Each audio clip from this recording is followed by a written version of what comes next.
We're going to start right now with Ryan and Greg's talk on the web is vulnerable, XSS defense on the BattleFront. So ladies and gentlemen, let's give it up for Ryan and Greg.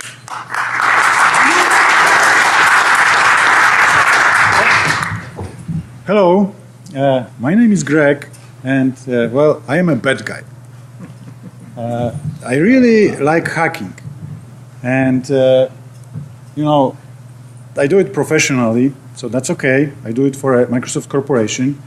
If you are doing this for a government, that's okay too. And the problem is that the name of the game in our industry is really build it and fix it.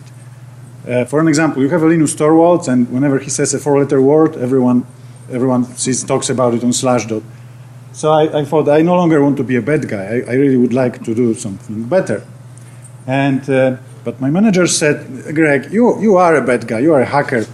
You really should stay with the dumps. And they didn't mean like what they meant was really crash dumps or log dumps, which was the stuff that I was doing. And I thought, hey, what if I do this? If I, instead of hacking, if I try to find other bad guys exploiting XSS.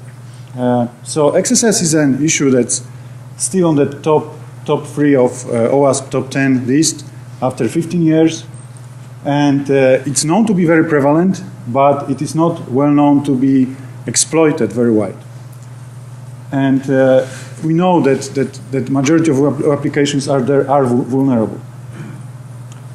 So now I had this idea that, I could use all of these data sources to find the XSS attacks. The problem is that it's not that easy. It starts with privacy, really, to use the data sources that you see on this list.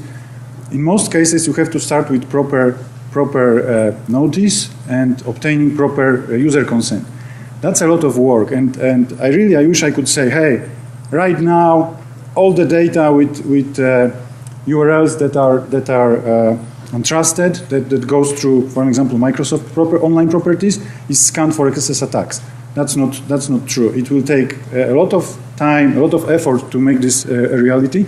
So today what I will show you is just a small window into the evil world of XSS attacks. Now how small it is we don't really know yet, but it gives us some ideas of what's happening out there.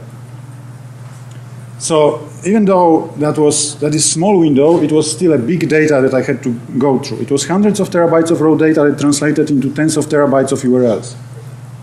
And well, if you have friends in high places, you might get access to even bigger data sets.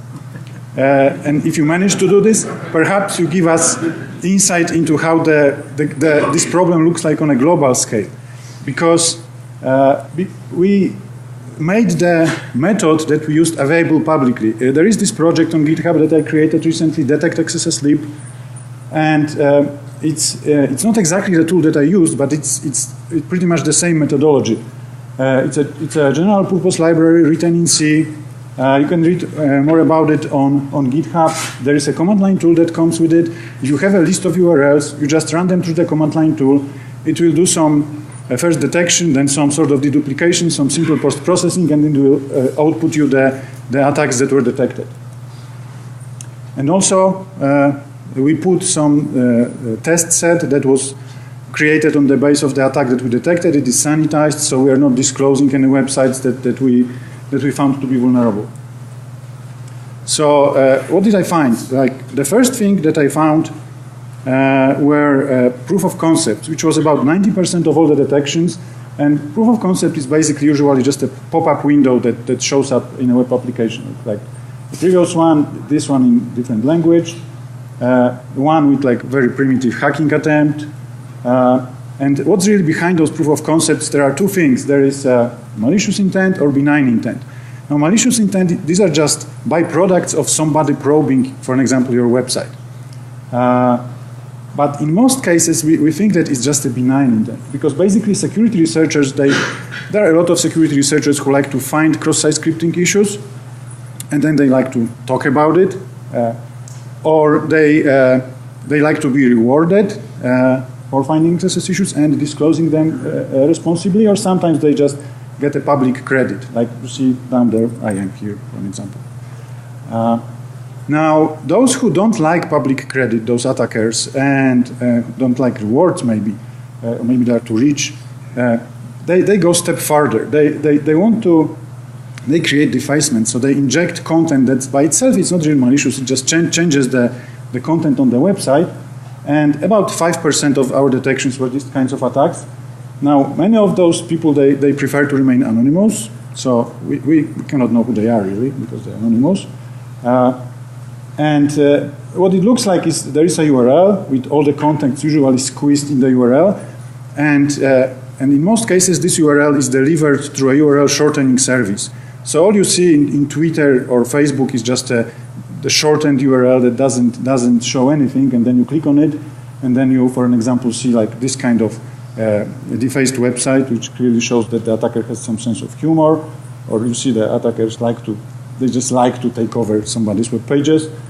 But in many cases, when we have seen some more kind of reasonable looking attacks, they were affecting either government websites, in which case it was just some sort of activism, or media websites, in which case people just wanted to brag about it or wish somebody happy birthday, or basically just do this for fun. Now, attackers who possess some more advanced scripting skills, they go a step further and they want to steal cookies. So cookie stealing is the first type of attack, probably the simplest, involved cross-site scripting, where attacker actually gains some advantage on the user. So this is how it looks like. So let's say I am the bad guy. First, user logs into a valid website and receives a cookie from the server that is used later to identify the user. Now, attacker sends email with a link including cross-site scripting, malicious script. The script gets reflected from the server, and then it runs in the user's browser. Now the cookie gets sent to another server where Cookie Monster can eat the cookie, or before Cookie Monster eats the cookie, attacker can log in and grab the cookie for himself and then use it to impersonate the user. Now, the actions that can be done with impersonating are different, depends on the web application, but clearly that gives attackers some opportunities. And we have seen many examples of the attacks that were using this cookie stealing technique with different kinds of short scripts through different kinds of URLs. For an example, this httpz.ru website, it's well known to be malicious if you are using any sort of web reputation service, like URL reputation service, like Internet Explorer Smart Screen. You will not be able to even go there because it's just blocked as being malicious. But some of the websites that were used for cookie storing were kind of interesting. Like here we have an case where the target server, it was a hacked server of a funeral home. Now you must give the bad guys credit for being smart, since funeral homes have little chance of going out of business. It's a perfect place to keep your cookies for eternity, storing cookies. Now, the next slightly more complicated kind of attack we have seen, it's a typical in-session phishing. That's how it's often called. And here it's slightly different. So first, users logs into a website using his own credentials, and then attacker sends email with URL containing cross-site scripting vulnerability. Then the script renders a login page that looks exactly the same as the original page, but it's completely rendered by the script, controlled by the malicious script. So now when user enters credentials, the credentials end up on some server managed by clueless minions. And then the attacker just logs into the server and grabs the credentials, and that's the game over. Now, in this case, since the rendering script usually has to be a little bit more complex, it's served from another server that's usually also hacked, and in general setup of this attack, it requires more work. We have seen a few of these attacks, I would say more than 10, and the targets were either the email providers or financial institutions. In both cases, the price that what attacker can get, it's pretty high. And the fake login pages were rendered with very high detail. They were localized. Those attacks were really prepared by professionals. Now, the most advanced attacks we have seen involved data stealing. It's pretty much the same attack like in session phishing, where more complicated script runs in user browser. But in this time, the script interacts with the specific web application. For an example, if it's an email service, it can parse the list of contacts or email attachments or even emails and just steal data by uploading them to a server. Now, we have seen very complicated scripts that were exceeding tens of kilobytes in size, even more than 100 kilobytes in size. And some of those scripts even had leftover comments of how nice it were much easier to analyze. And also the scripts that were doing this, they were doing basically everything that they could, stealing all the data that they had access to in a given web application, and then they were even cleaning up after doing their work. So here I have some example of the script. Now, we were able to do this analysis for 6 months in a consistent way, for 2 years overall. And so far we have seen example of at least one vulnerable server for almost every top-level domain. We've seen it even for every single country, for most country-specific top-level domains. When it comes to attack intensity, first we noticed that it's pretty much uniform except for Asia, and then we realized that basically our data set was not very representative for Asia, so we suspect that we have a data skew, and Asia is it should be at least as bad as Europe and Americas. For Europe, it was pretty much uniform. The attack intensity overlaps with basically number of domains or websites that are present in a given country. Over time, the attacks are pretty consistent. The July numbers are again around 2,000 unique instances of attacks and over 200 vulnerable servers. By server type, it's the same as a server market share. So there's really nothing. There's no correlation between a vulnerable website and the type of server that serves the website. By platform, it's pretty much the same, except we try to dig deeper in the version of the platform, and it appears that the newer versions are slightly better, so are slightly less vulnerable. Now we'll see if it holds in the future. So basically, when at first I looked at the data and I gathered all the statistics, I thought to myself that, whoa, finally my plan to take over the world is taking shape. Oh! But then, I am the bad guy, but I'm not that bad. And I thought, Greg, you have to think about the children. You need to change this for the future. And then, so I contacted Ryan and I showed him this, and Ryan said, hey, we are doing a lot of things in this area, and now right now he will tell you basically what can be done about this to change this present state. All right, so sticking with the theme from the beginning, now we're kind of shifting to the fix-it Felix stage, right? So what can you do about fixing XSS? So you got to start off by saying, yes, get with your developers, fix your code, contextual output encoding and escaping. Yes, we all know that, right? What I'm talking about is not mutually exclusive. These are things that you should be doing in production to mitigate things as you find vulnerabilities, right? So think about this through an operational security perspective. On the left, obviously these are things taken from my book. It is at the bookstore, so shameless plug if you want to pick that up.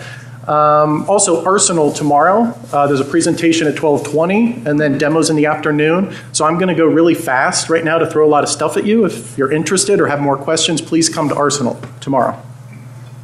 So number one, find your vulns, right? You want to make sure that you know where these problems are. So finding these, you should have some specific goals in mind. Number one is minimizing the time to fix.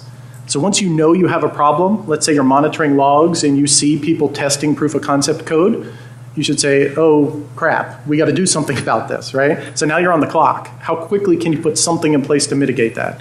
The other one is attack surface reduction, right? Unless you're in the code, fixing it at the code level, you're not going to get 100% security. But for operational security, that maybe isn't your goal, right? Perfection. We're looking at mitigating as best we can.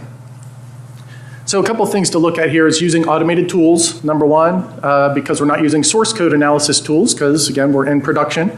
But you can run a lot of these tools at your application to identify vulnerabilities. Here we're using Arachne, good open source scanner, very, very good.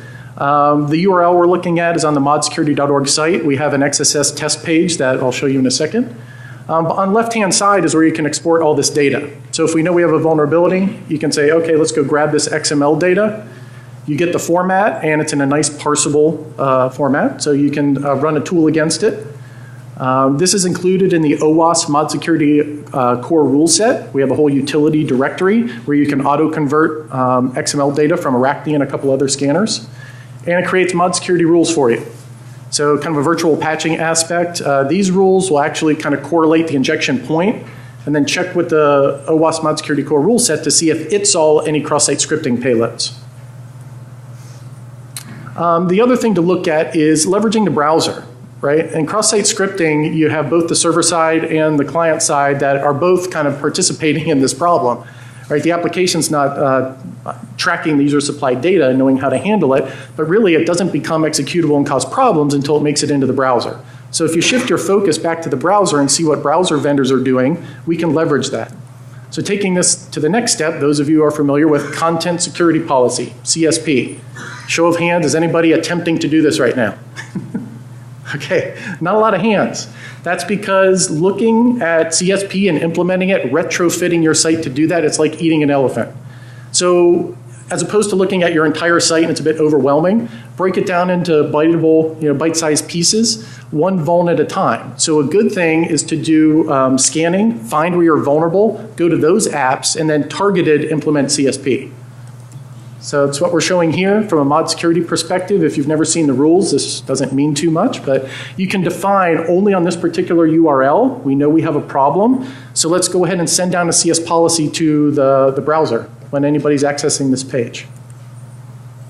So from a browser point of view, if you haven't really seen how this works back and forth with CSP, working in the browser, this is a screenshot of the web page that reflects back the payload. At the bottom, just the developer tools, right? So you can see what's happening behind the scenes.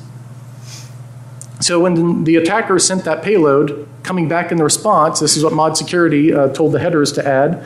You see content security policy, and we've defined essentially what is data and what is code. So now the browser has a better understanding of what it should and should not execute.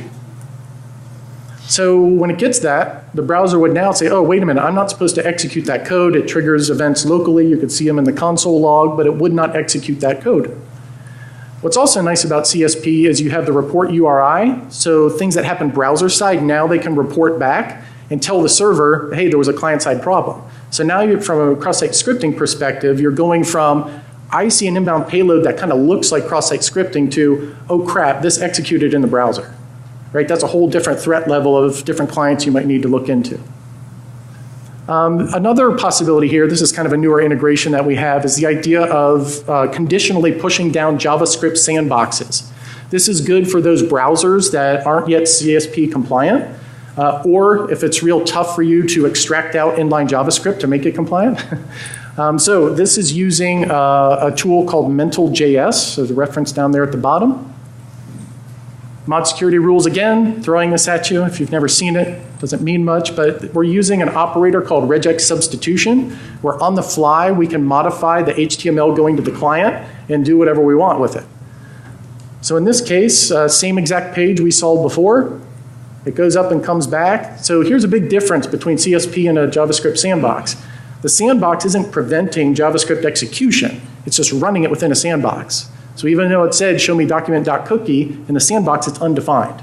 So they can't get access to it, right? And you can see on the other side down the bottom, that's the code that mod security added in on the fly. All right, automating virtual patching. All that stuff we just showed is great. You should do it, but it's manual, right? You have to run tools, export stuff, create rules. So trying to figure out how to make this faster and use an integration. So I'm just using a kind of an architecture flow to show you the concept here. This is using a different aspect of Arachne scanner. It has an RPC-based service, so it's headless. You can run this across a whole fleet of servers. This is using Mod Security's Lua API to talk with that RPC service and exchange data back and forth, right? So you have a regular client using your application. Mod Security monitors that and fires off Lua, and it extracts out data from the user. What was the URL, request method, what were the parameters, and then it goes across RPC and it talks to your Arachne server. It says, Arachne, dispatch a job. I want you to go QA one vector, right? We're not talking about crawling the entire site. We're saying, go check this and look for cross-site scripting. So it gives us back a token report so we can go fetch it later so we know which report we're looking at for that URL. And then Arachne starts scanning. So this is all asynchronous. And then we can check back in at a later time. And it says, uh-oh, yes, there's cross-site scripting in a parameter called player. Now that we know that, Mod Security can now take action, right? You've confirmed it with a vulnerability scanner. And now when a user is coming to access that page, what do? What we just showed, push mental.js. All of that is automated. You don't have to do anything. Okay, some other things to look at are what else are browsers doing, right? They have different filters that they're doing within the browser itself, XSS filter being one of them. So there's some different examples. Of course, you have Internet Explorer. On the far left, you have NoScript. A lot of you are probably using that. So how is it handling these payloads? NoScript actually does it on the inbound when it's sending the request, but it applies a bunch of regexes. That's not all it does, but that's part of what it does. It generates an alert banner at the top, and in the console, it'll actually show you the regex that matched. So that's useful information for us if we want to beef up our filters. So we can save that off. We'll come back to that. And then Internet Explorer basically does the same thing. Now, there's some other things built around it, but it generates an alert. It has its own regex filters. So we can take those filters from both those different browser-side tools and take those and say, okay, let's put that server-side in Mod Security. So we can have better inbound filtering, doing things that browsers would have done as well. So we took those, we updated the Mod Security core rule set. Those are there today. You can go check those out. Got demo. Okay, you got to test these out, all these filters, just to see how good they are, right? So Roberto Salgado, he actually has a talk, I think tomorrow, about SQL injection here. I suggest you go check it out. We do have some demos. You can go check them out. This is live. We actually just released this yesterday. Nobody has beat it yet, so there's a challenge. See if you can. It's using the filters we just showed you, but also pushing mental.js. Your goal is you have to execute JavaScript and access one of 3 DOM elements. If you're successful, you let us know. There's links on there, and we'll get you a prize. Yoo-hoo. Some methodology that we see is pretty consistent across all different attack categories. When attackers find an injection point, they start to iterate, and they figure out how can I get around what that filtering is, right? Using different encodings, different characters. They want to figure out a way to have functionally equivalent code, but get around the filters you have. So knowing this, they're knocking at the door, they're knocking at the door, they're knocking at the door, they're not in yet. You don't want to wait until they magically get one that works, right? You want to learn. So that's what we want to do here, is using Bayesian. So you can do some training, right? This has been going on for a long time in the spamming world with email. We can take that same concept. The idea is leveraging your blacklist, regex, negative security filters to train your Bayesian classifier. So as data comes in, there's an email address. That's not an attack. Let's train it as ham. An attack comes in, that's flagged by our filters, train it as ham. The theory of operation is then when you get to an unknown sample, something that didn't match your regex, maybe they use some different encoding, right? So you want to get around that so you can flag on it. This will show you that flagged it even though it bypassed all our filters. So you got to do multiple layers, all right? The last section here to talk about is doing client side, right? Letting it get inside the DOM and doing some other analysis there. This is using the data modification again. In this case, we're pushing down some extra JavaScript code that will tripwire different events. If they happen browser side, we want to know about it. So you can see some different tripwire stuff there in the upper right. If that happens, it does an XHR and post data back so we know about it. So it's kind of like CSP to a certain extent, but you can modify it how you want. Now this works. However, you're exposing to the client what you're doing. Right? So this may catch some initial people doing proof of concept, but if they're really monitoring what's happening underneath the hood, they'll see this and they can evade it. So the idea was, can we do this server side? So this is where we bring up the idea of using Phantom.js, which is a WebKit client. It's headless. In this instance, you have the data come in, the data goes out, we don't mess with it, but then we use the Lua API and we make a copy of that response data that was sent to the browser and we hand it off server side to Phantom.js. It evaluates that HTML and then it can generate alerts just as if it was in the browser. So that's cool that you get that kind of insight. Again, you're moving from something that looks like an attack to something that executed in the browser. So that's better fidelity for you. All right, we can skip this one. It's just another example of XSS Auditor that we can see the same messages. And the last one, as I'm wrapping up, is if you have a real aggressive person, depending on what they're doing, you can also hook them with beef. For those of you who know the browser exploit framework, they send in a cross-site scripting attack, we modify the response, you hook them, right, gets in their browser. I see some people chuckling, saying, ah, yes, the evil stuff. All right, so we'll turn it back over to Greg. Once you fix it, it's kind of interesting. We saw how people handled it from different countries. Again, simple messages for Americans. Italians, we block your IP with a smile. Germans, you know, Ordnung muss sein, like everything you guys described.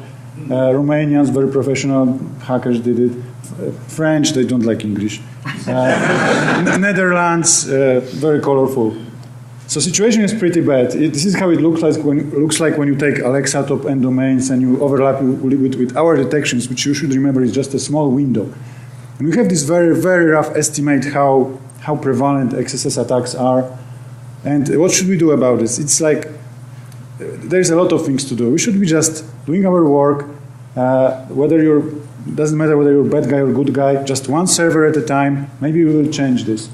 Now, many people contributed to this presentation. We would like to acknowledge them. And reminder, please scan your card, give feedback. And thank you for choosing XSS to fulfill your cybersecurity needs.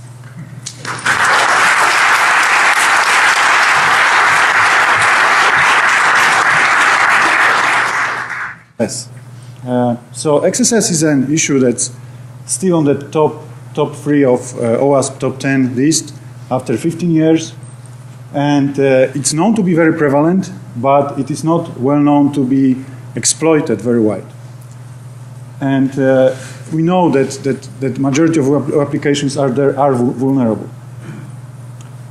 So now I had this idea that, I could use all of these data sources to find the XSS attacks. The problem is that it's not that easy. It starts with privacy, really, to use the data sources that you see on this list. We're going to start right now with Ryan and Greg's talk on the web is vulnerable, XSS defense on the BattleFront. So ladies and gentlemen, let's give it up for Ryan and Greg.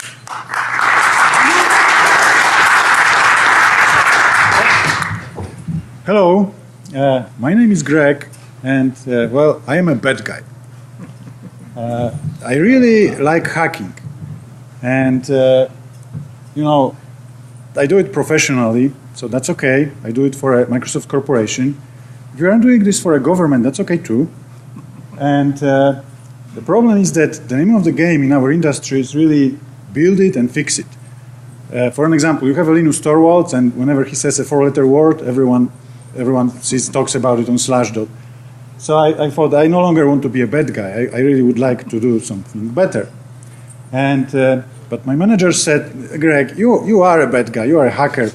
You really should stay with the dumps. And they didn't mean like what they meant was really crash dumps or log dumps, which was the stuff that I was doing. And I thought, hey, what if I do this? If I, instead of hacking, if I try to find other bad guys exploiting XSS, just some ideas of what's happening out there. So even though that is small window, it was still a big data that I had to go through. It was hundreds of terabytes of raw data that translated into tens of terabytes of URLs. And well, if you have friends in high places, you might get access to even bigger data sets. And if you manage to do this, perhaps you give us insight into how this problem looks like on a global scale. Because we made the method that we used available publicly. There is this project on GitHub. In most cases, you have to start with proper notice and obtaining proper user consent. That's a lot of work. And I wish I could say, hey, right now, all the data with URLs that are untrusted, that goes through, for example, Microsoft online properties, is scanned for XSS attacks. That's not true. It will take a lot of time, a lot of effort to make this a reality. So today what I will show you is just a small window into the evil world of XSS attacks. Now how small it is we don't really know yet, but it gives